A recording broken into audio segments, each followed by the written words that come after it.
Strawberry cow, meet chicken bok. Hello, everybody. Today is March 2nd. At least when I'm recording this, it is. Which means that Harvest Moon One World has just come out. I'm not exactly excited. I mean, I am. I want the game to be good. But let's just say the last couple attempts haven't really hit the mark. The days of walking into a store and buying a great Harvest Moon game are over. And there's a reason for that. 1996. A company called Amicus said, hey, let's make a farming game. And so they did, and it released on the Super Famicom. They then said, hey, we need this in the West. But they had no division in the West. So Natsume said, I'll translate it. So they did. But then there was a problem. Westerners would have trouble saying Boku, Bakajao, Boke. So they said, we'll call it Harvest Moon instead. So all the old-timers can think you're talking about a Neil Young song for whatever reason. Amicus said dope, but we're still calling it Bokujo Monogatari, and either couldn't, or just didn't trademark the English name as part of the agreement. Fast forward 18 years later, Marvelous owns the Bokujo series, and they decide to have a little divorce with Natsume, and then went off with Xseed in the West. But Natsume still had custody of the Harvest Moon name, so they decided that since that's the only game they're known for, they'll try and keep the name alive by deceiving all Western Bokujo fans and selling their own version of the beloved farming series. Only one problem. They never made the games. Marvelous did. And Natsume only translated them. Made a couple puzzle games too. So with their first full game attempt, instead of actually, trying, they slapped this game together. With Minecraft elements and no town. And former Harvest Moon fans instantly knew something was awry. But not everyone caught on. Many just assumed the series went south, and Natsume continued to tarnish the beloved name. So why do I have this then? Well, morbid curiosity. And a light of hope. No, a glimmer of hope. See, I too was deceived by Natsume's devilish trick. I once walked into a used game store, hoping to find a new Harvest Moon game for my 3DS, and I figured any game they had would do. I mean, there's no shortage of Harvest Moon on the DS. So I picked up The Lost Valley and said, oh, that's alright, and I bought it. It was awful. Though I pushed myself to finish it. In 2017, Light of Hope came out. I had low expectations, but I figured this will be their fourth attempt at a non-puzzle farming game. Maybe they'd figured things out by now. No, it was also awful. Slightly less awful, but awful nonetheless. So I was done with the series that I'd begin to call Natsume Moon. Or so I thought. Then One World was announced, and I thought, perhaps they've tried this time? And with Pioneers of Olive Town not coming out for another 3 weeks, I thought, what do I got to lose? Well, besides $50.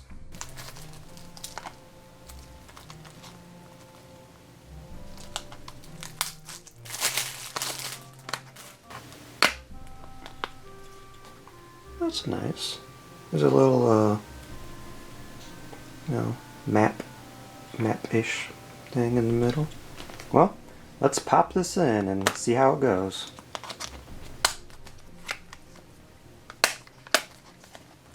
No, we need that.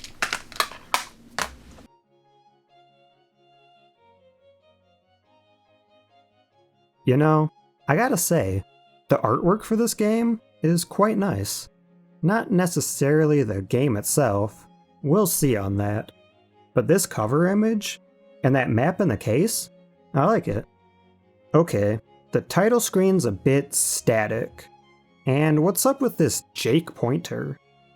So we have a couple customization options. Skin, hair, and eyes. So essentially it's always the same character, but with adjustments. Okay, this is me. I am not Ryan. I'm Bobby. Birthday, spring 16, as usual. And start. Again, I'm liking the art. So this is all in a book we're reading, The Long Lost Days of Farming. I wonder how they've survived.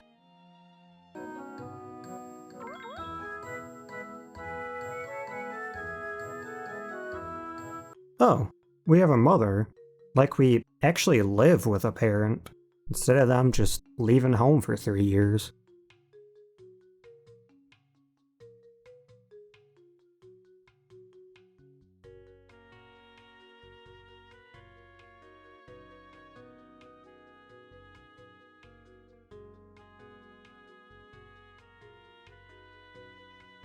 Doc? Please don't tell me it's him. She just pushes me aside. Alright, let's go. Oh. The houses look a bit odd? Out of place? Doc Jr., huh? So the old dude's got a son. I'm not really a fan of the full body models in conversation. It looks a bit awkward to me. It's better than just plain dialogue, though I prefer the portraits.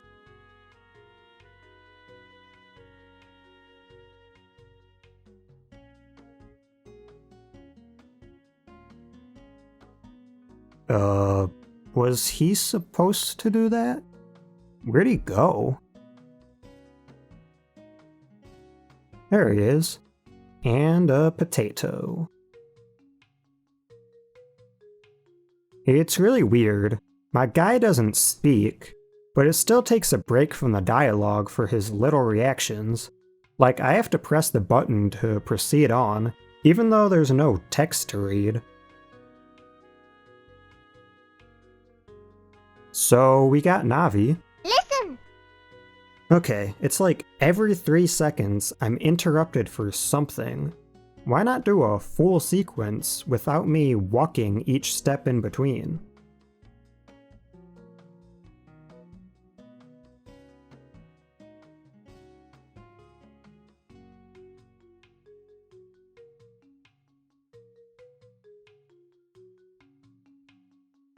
We've got some seeds. And there's a farming tutorial. Oh no, there he is. Wonder if the son lives alone.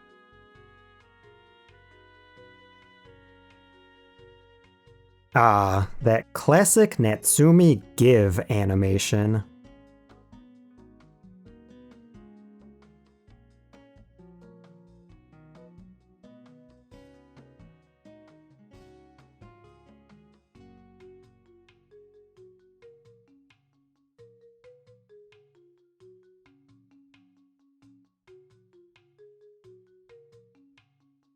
So even though I just went to sleep, I'm somehow outside in the dark. So we've got an Animal Crosser sprite fairy.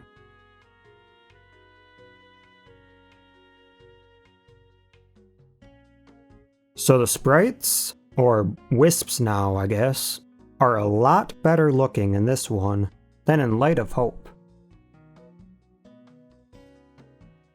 Huh. So that well is just a well. I thought there'd be more to it.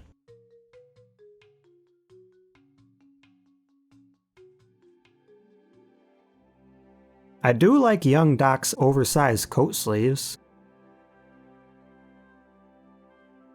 Expando Farm. So, just on a whim, I guess, the kid decides to make a collapsible farm, and just kinda has the resources to make it possible? Okay. Yo! Why are his eyes such low resolution? How do you miss that? This early in the game?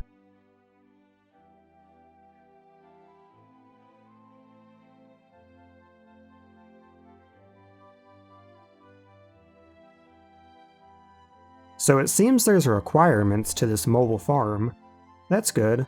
So you're not just setting up and leaving anytime, anywhere. You need some limitations. So just like that, my guy decides to leave home. I'm shown a mobile farm. Now I'm some traveler, I guess. She made my bag bigger?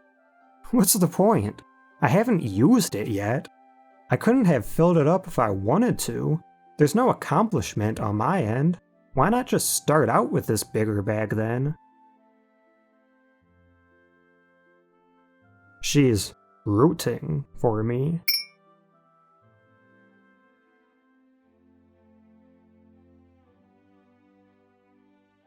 Finally, I get menu access. Calendar has the forecast. That's neat. I like my little icon.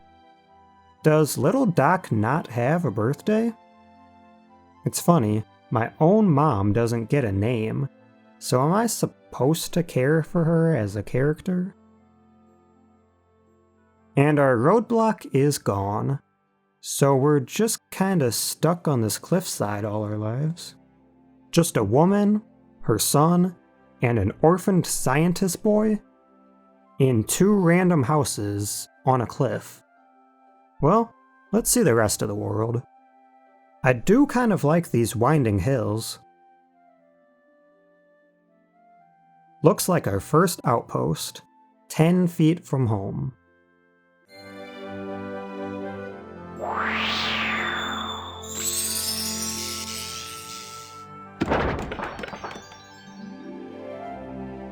So the fields depend on location, but the house and barn come with us.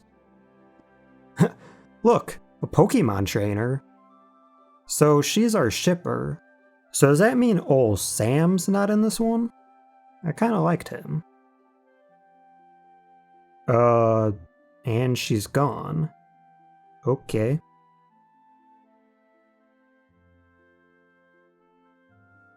We got a crop log, animal, fishing log, dishes, and ores.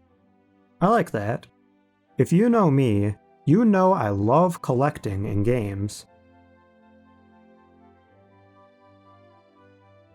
So we have our first town. We meet Brayden. He seems alright. His ranch is struggling though.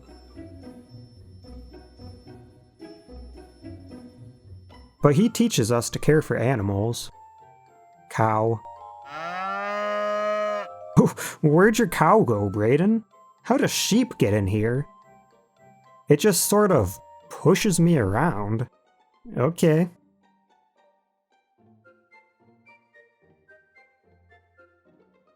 We get our first request. Deliver 4 potatoes to the farm shop girl. And she's gone too.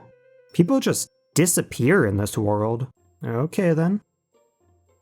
Can't go into the farm, I guess. What? They teleport too?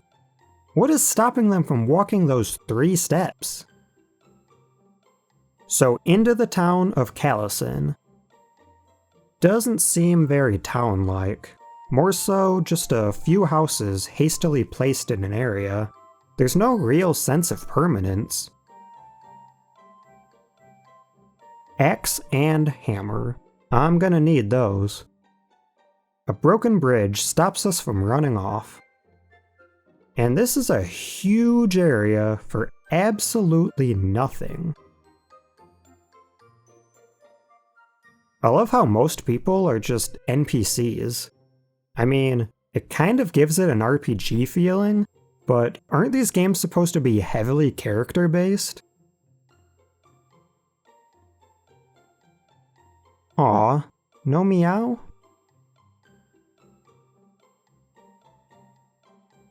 Another broken bridge. Hold up, how did 5 apples become 1? I can clearly see 5 count apples on the tree. What a ripoff. Dead end. Dang. Cool, a bobcat. Wonder if I can have him, like Cat Bob in Light of Hope. So I'm gonna do some late night farming with all those seeds I've collected from the wisps. Farming works like in Light of Hope, where it's just pressing the A button. I'm not exactly complaining, I'm doing less work, but it seems a bit less intentional on my part. Next day, I go to visit Brayden. Why is it gotta scroll like that? That's kinda jank. Okay, invisible fence next to your visible fence. So I gotta find a vet for these guys.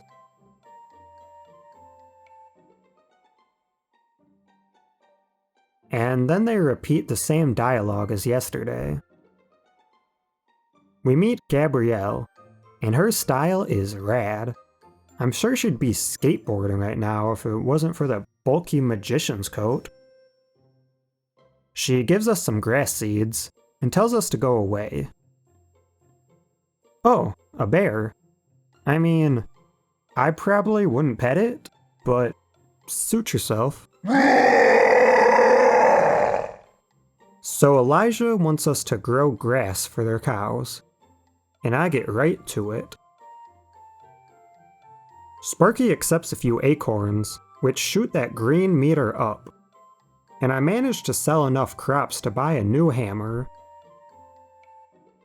Boom! I'm now able to pack up my farm, but with nowhere to go, I decide to stay. I'll wait on my potatoes and grass to grow, but that just about does it for my first hour of gameplay. So what are my initial thoughts? Well, it's not great, but I think there's some fun to be had here. The explorable world aspect is a nice one. Well, good idea anyway. We still have yet to see how it's actually implemented. I've wanted the Harvest Moon, or Story of Seasons, series to expand the traversable area for a long time now.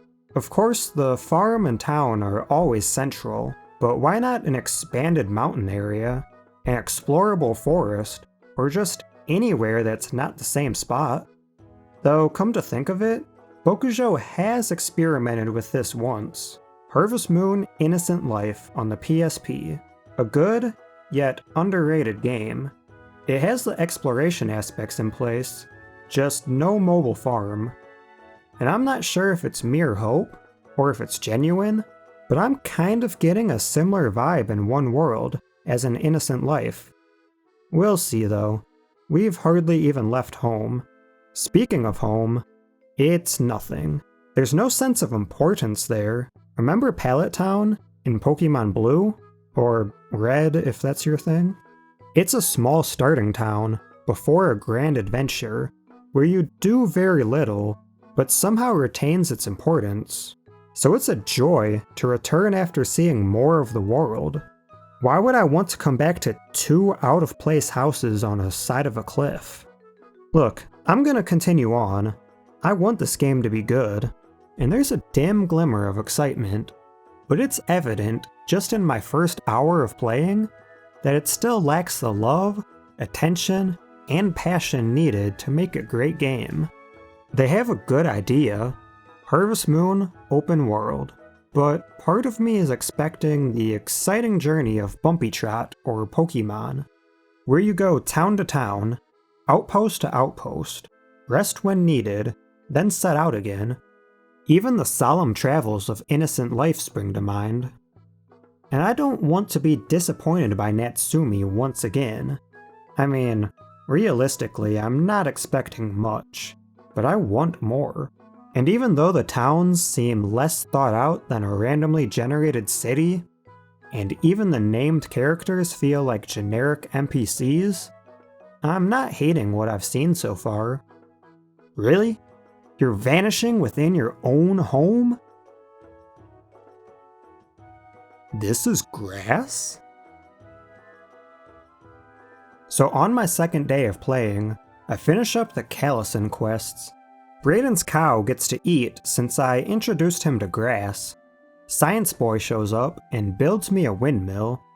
Then the Harvest Sprite in the chicken vein is resurrected. He's a tiny Mr. Tumnus. Hey, haven't I seen that chicken weather vane elsewhere? So I tend my field one last time before packing up and heading to a new territory. My chicken didn't want to go back in the coop, so hopefully he'll find his way to me. Good luck, little chick. I wonder how these crops will fare without me. I'll check on them another time.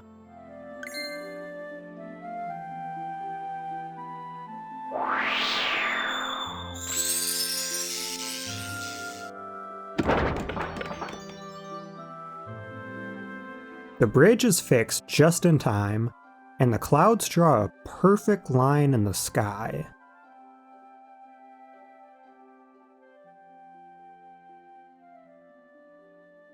So now the exploration begins, and already it's getting dark. I'm not even sure where I'm going, but hopefully I'll find a spot to camp before I keel over. Found a mine. But I don't have the energy for that today. The map shows me already near the east coast. Hopefully this one world isn't as small as it seems. There's a fork, and I head south.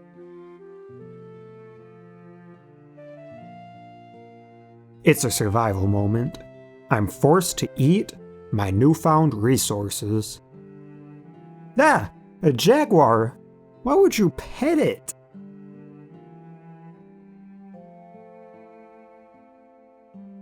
So faint I can't read it? You sure about that?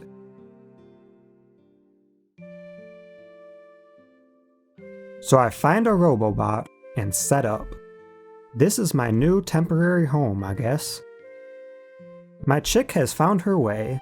That's a relief.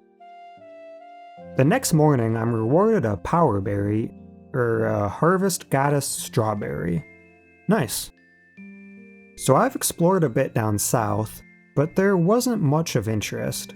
So I headed back north after a couple days. Eventually, I reached the seaside town of Hollow Hollow.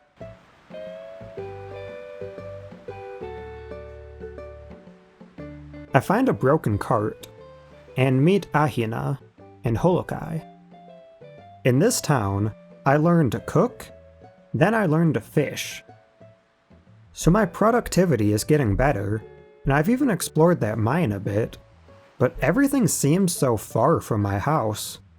Well, after scouring the beach, I found a new spot to set up. So I say goodbye to my southern grassy farm, and set up on the sand. This can't be a great place to grow crops, but somehow it works well. I meet Kanoa, who seems like a cool guy. Then I find Kid Doc lounging.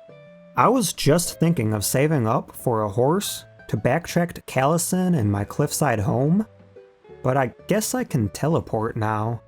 You can go to your mobile ranch, or any city you've completed. My mom has yet another bag for me, but this one actually feels like an upgrade.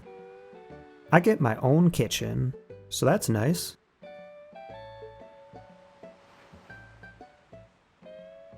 And, nothing strange here. Just doing some fishing. Why?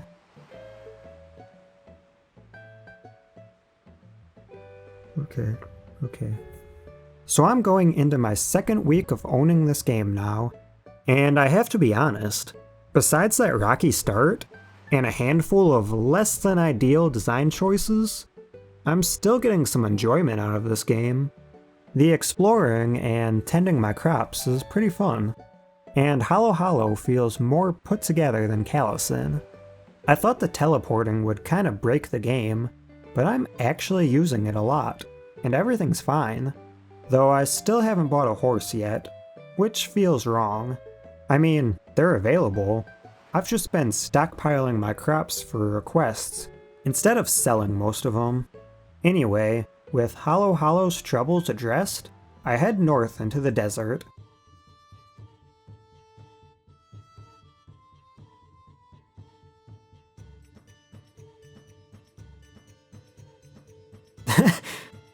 Alright. So I die in the desert heat, and wake up at Jamil's house. He seems like a nice guy. There was no tree. Did that puffball drag me to one? So these dudes rat on Jamil for his hospitality. And now I have to help him welcome me by finding some watermelons. Oh, I can buy a camel? Look, camels. Alright, so big problem. This heat is killing me. I have no Gerudo cloak, no iced lattes. I don't even have a farm set up. And even though dude welcomed me into his home, I can't stay. And I'm dead. Oh wow. So with no farm set up, you're sent home to your mom's house. Okay, let's try again. I'd love to buy a drink from a cafe to keep me cool, but they only sell recipes. That's odd. No return business. I head up towards the village. I have no clue where to go, and then... dead. Okay, third time's a charm. Turns out, there's an outpost just to the left, so at least now I have a home base. I keep in touch with the Hollow residents, and even unlocked a couple festivals. So days go by quick it seems, but my energy goes quicker. Really? To be fair, this is an extreme case. I'm out in the desert heat, and I'm still groggy from passing out yesterday. But still, that's like no stamina. So I'm getting ready to pack up again. I know it feels like I just got here, but really, I'm halfway through summer already.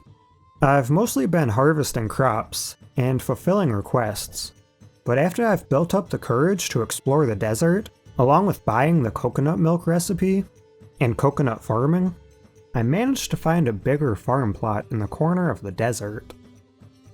Still no luck on the watermelons. Lanterns.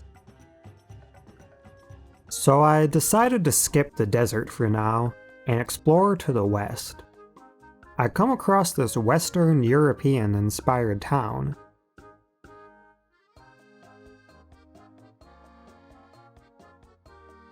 And Vitae says something that can apply to just about any town in this game.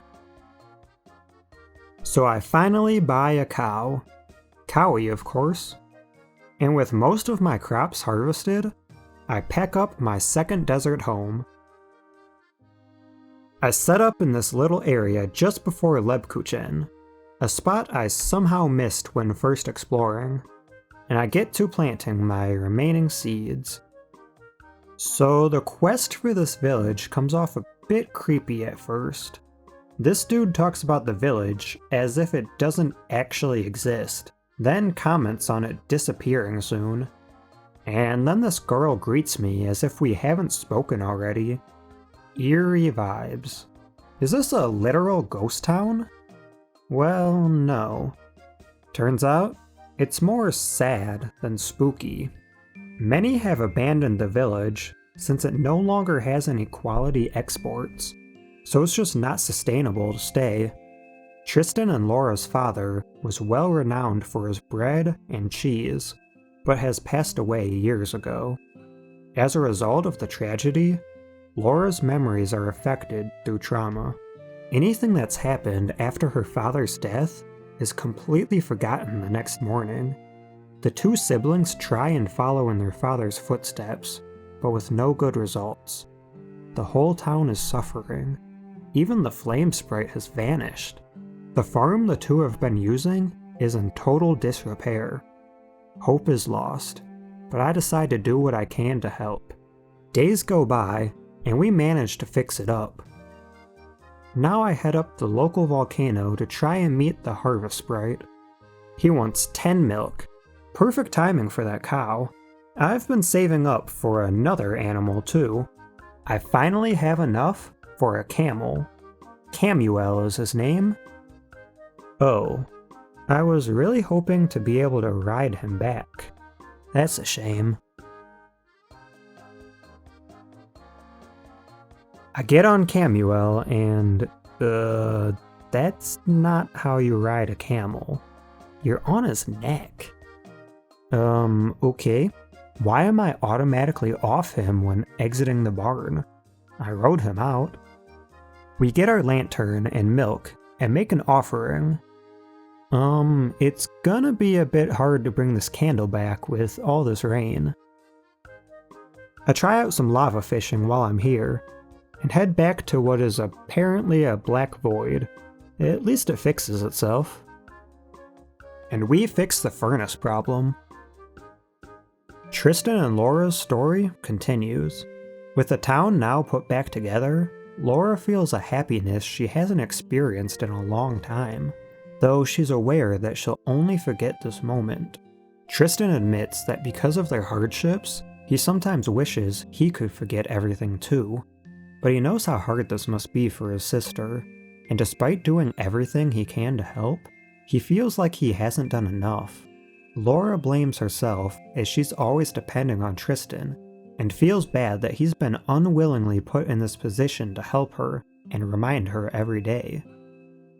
The next morning starts out seemingly like any other, but it turns out Laura has finally remembered something new. Dang, I did not expect a story so dramatic in a Natsume Harvest Moon game. That's actually pretty deep. But alas, it's time to continue my adventure. I head north towards the snowy hills. And, that's one way to cover a bridge. It's too cold to continue onward, so I'll make preparations first. I revisit the desert now that I have a camel, and continue looking for any sort of watermelon leads, but I find nothing. And just a side note, I'm a bit disappointed it's still hot at night in the desert. It would have been neat if the heat didn't ail you at sundown, and you were free to explore in the dark without worries of a heat stroke. But oh well. Back at Hollow Hollow, I purchased the hot milk recipe, and with these cooked, I'm set to head north. Camuel and I cross the funny bridge, and I down a hot milk to stay warm. Almost instantly, I die of shivers. You know, Vitae, I was just thinking the same thing. A dude named Sammy saves me, and I warm up by the fireplace. Everybody makes fun of my clothing. But I drank the milk. Then I hear of some of the town's troubles. I pack up my farm since I found a new location, and I witness the ration line. I meet the professor. Then Doc Kid shows up again. I see some reindeers, and I really want them. And finally, I set up in the snow. Look how he gets off the camel. Kiersey and the professor are trying to grow crops, but aren't doing so hot. Time apparently stopped since the wizard left. I want to meet a wizard. We decide it's best to fix the sundial, and Aino is incredibly rude to me.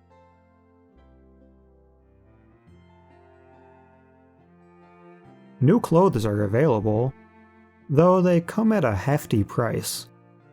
And my main goal is to get a cloak made, so I'll need black nose sheep wool. I need 20,000, so I start selling some assets. And now, I welcome Woolzer to the family. He's gonna need some time to grow up, so I keep myself busy in the meantime. Tristan brings up the possibility of a cooking fest, and I finally find some watermelon seeds in an obscure dead end right before Hollow Hollow. I explore the south once again, and see that some of my old crops are still standing. Winter comes around, and I'm a bit surprised to see the snow back home. Callison's got it too. But not Hollow Hollow, of course. A mole man tells me he can help me upgrade my tools. I'm so glad I found him too. I've been getting sick of this lousy watering can. I complete a request for Doc, which rewards me 4 ginkgo lumber, something I've been needing since I first left Callison. This lady can now fix the bridge. I'm excited. I've been waiting forever to see what lies past here. Oh, it just leads to Lebkuchen.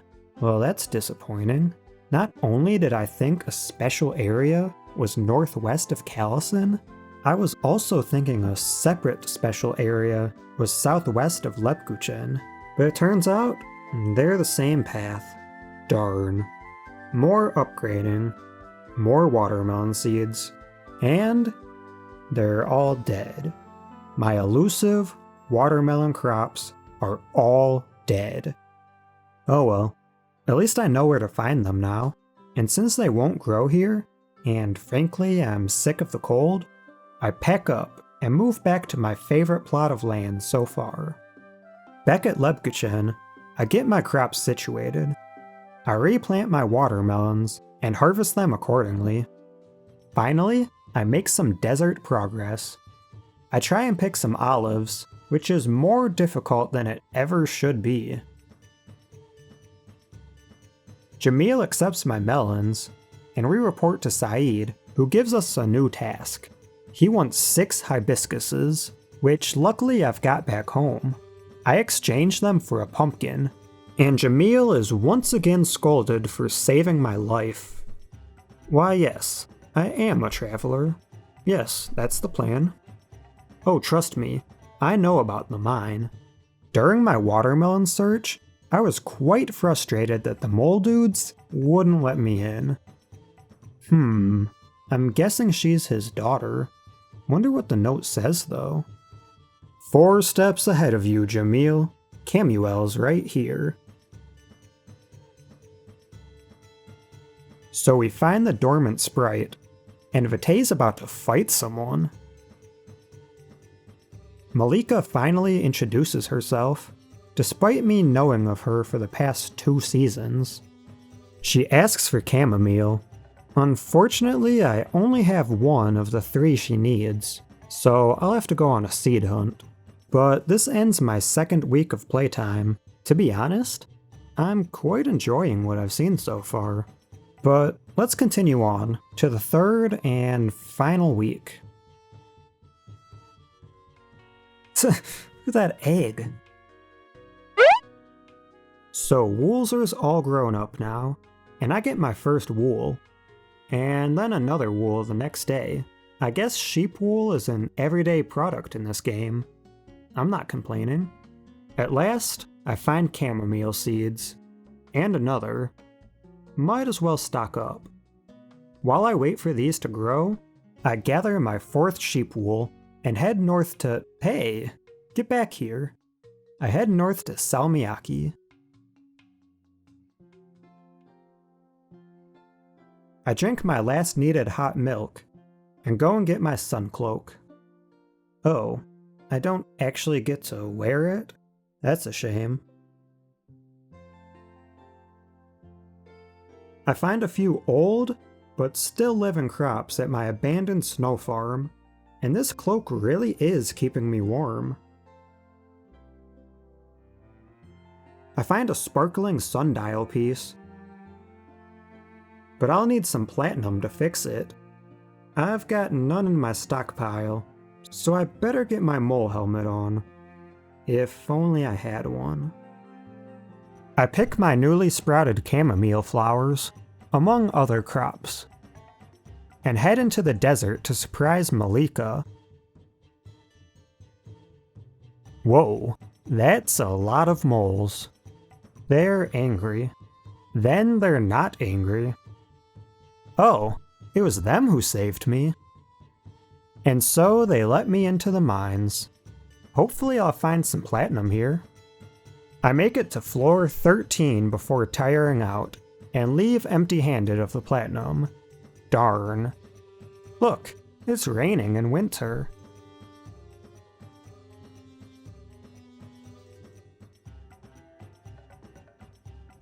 I continue my desert quest, and Jamil says he's got new animals.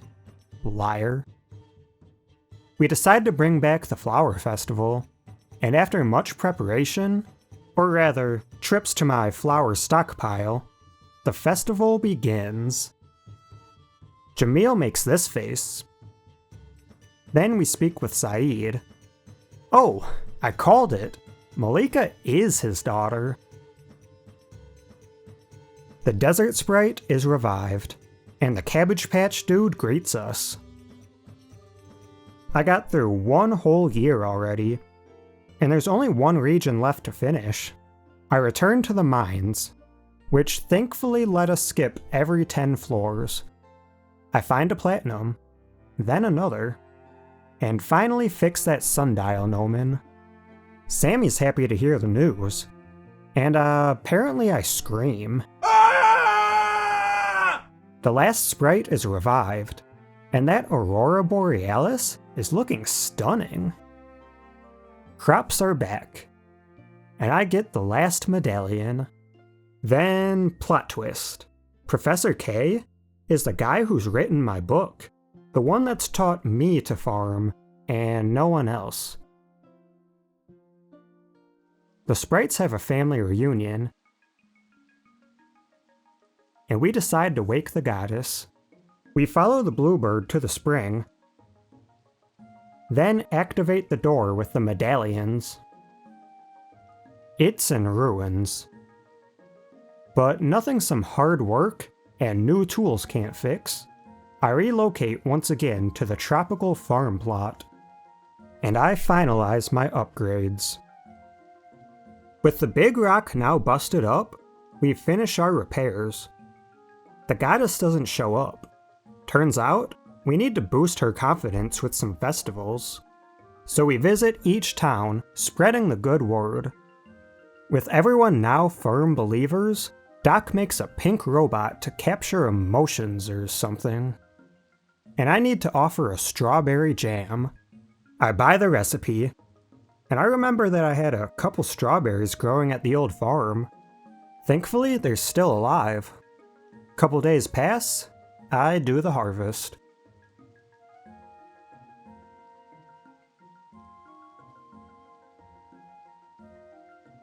And the goddess wakes up. Everyone in every town is happy. And we see those credits roll. I wasn't anticipating finishing this game in my 3-week window of time, but here we are. And I already had a bit planned where Olive Town would release, and I'd say something along the lines of, thankfully I can move on from this game now. But to my surprise, it wasn't the dreadful experience I thought it would be. In fact, I kind of wish these two games were releasing a bit further off from one another, so I could put a tad bit more time into this one. Since I know, inevitably, I'm going to be diving into Olive Town the first chance I get. Anyway, that's still a few days away. As for One World, well, it's alright. I do wish the towns were more town-like, and that the characters didn't vanish so they could feel more real. But the characters themselves, well, most of them, I really like them. Specifically Malika, Jamil, Laura, Tristan, and Kanoa. A huge step above the mostly static people of Harbor Town. The premise of each town being a unique region keeps things fresh as you move along, and being able to actually live in each area you travel to makes all the difference.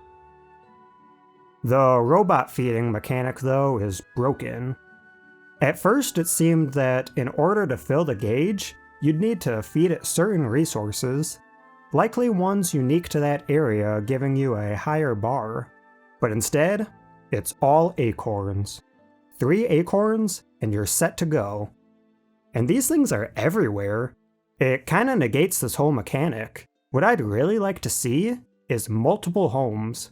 Maybe have harder to reach requirements for each plot of land, and once fulfilled, you can go there anytime, complete with a house, shipping bin, and especially a warp point. And that way, you could utilize each region's unique fields a lot easier. So, on to crops. There is way too many of them. I'm all for variety, but this is just overwhelming. There's so many crops that I was still finding brand new ones at the end of the game. It's hard to keep track. Many times, I'd find a seed of a certain type, I'd want to plant another one, and have no idea where to find another seed. I do like the aspect of finding seeds around. It's a tad bit annoying not being able to outright buy them, but it does encourage exploration. Maybe an unlock at a special seed store after growing a certain amount would work well. Even better would be an auto pickup feature. Maybe Doc could invent that. When I'm moving along on my camel, it's just a hassle to get off, watch the sprite do his little tumble, then get back on, only to see another seed to collect. It would be so satisfying to pick them up as I pass through. Even a magnet feature would be dope, one that you can upgrade. I can't say too much about character events, since I don't have a lot of hearts with many residents, but I have liked the few that I've seen. I do feel like they're few and far between though. The Story of Seasons series, aka Old Harvest Moon or Bokujo, feels a lot more alive with its events. Many times happening whether characters like you or not, at least in the early game. Last thing I've got is traveling, or the fact that I'm the only one doing it. It'd be nice to see residents from all different regions visiting other towns, commenting on lifestyle differences, meeting and becoming friends with one another. Come to think of it, there's hardly any interaction between characters outside of cutscenes. Not even implied interaction, save for a couple instances, like Tristan and Laura eating dinner together. Or Brayden and Elijah apparently doing farm work together. It just makes it feel a bit empty. Either way, Natsume has definitely taken a big step in the right direction. It's only taken 5 attempts, but they finally have a passable game, enjoyable even. Though to be completely fair, if this was a Harvest Moon game, like before the Natsume split, it would be on the more disappointing side. Put it up against these games though, and yeah, it's a competent game. Though I'm not sure I'll ever get over them using the Harvest Moon name in vain. Even if the next one's great, it still will never be the same series.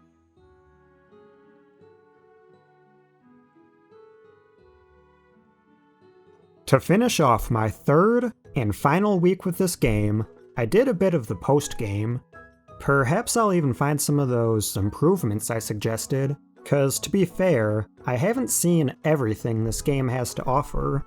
That's why I prefer to complete games before reviewing them. But hey, I'm on a deadline here. So anyway, I gathered some extra money, and I bought the bigger house. I continued gifting Malika with chamomile to build her hearts. Hey, where'd you go? Okay, my bad. I looked around at all the new trees and flowers spread across the lands. It's a nice touch. Then I moved one final time to the ultimate farm plot, the Goddess Spring Farm. It's nice, but the fields are pretty far away. The goddess brings up marriage, and I rebuild the wedding hall outside of Callison. Then I finish a request for Jamil, and he adds a goat. I want him, but my barn's too small. So, marriage, barn upgrade, more animals, pets, and friendships. All things I can do if I ever decide to come back to this game.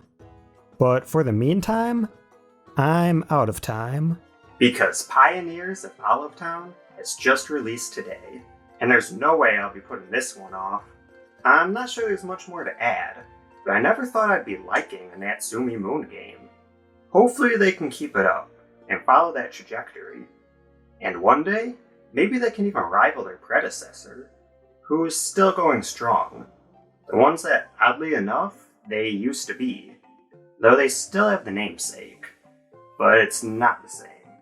I'm going to play this now, so thanks for sticking around, and don't forget to feed your chickens. Bye! Theo with the buffalo hat.